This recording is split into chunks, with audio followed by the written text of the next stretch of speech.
નામ જણાવો અને ગઈકાલે જે ઘટના બની શું ઘટના હતી અને આ રોડ ઉપર જે સેફટી નથી આછી વાત કરજો ને.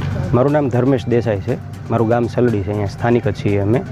ગઈકાલે સાંજે 8:30 વાગે આજુબાજુ આમથી એક બાઇક સવાર આવતા હતા અને એ અહીંયા પુલમાં નીચે પડી ગયા હતા અને સરિયો જે છે એ માથામાં આરપાર નીકળી ગયો હતો. પછી ગ્રામજનો દ્વારા અમે રેસ્ક્યુ કર્યા, એક ભાઈને બોલાવીને ગ્રાઇન્ડર મશીન લઈને સરિયો કાપ્યો અને સરિયાની સાથે જ એને 108માં અમરેલી વધુ સારવાર અર્થે ખસેડવા આવ્યા હતા.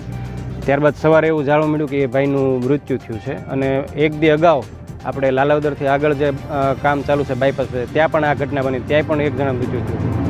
એટલે કુલ છેલ્લા 2 દિવસમાં 2 જણાનો ભોગ આ વિસ્તારમાં લેવાનો અને એ તદ્દન હું એમ કહું છું કે તંત્ર અને કોન્ટ્રાક્ટર આ 2 જવાબદાર ગણી શકાય. પત્ર લેખો સાંસદને શું ઉલ્લેખ કર્યો છે?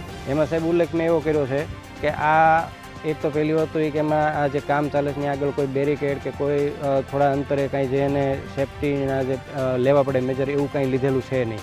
તો એના કારણે આ બેદરકારીને લીધે આ બનાવ બન્યો. તો હું સાંસદને એવો પત્ર લખ્યો કે જવાબદાર અધિકારી અને જવાબદાર કોન્ટ્રાક્ટર સામે કાયદેસરની જે કાર્યવાહી થાય અથવા તો એને એવા દિશાસૂચક આપો કે જેથી આવા નિર્દોષ લોકોના જીવ આગળ ક્યાંય પણ ના જાય.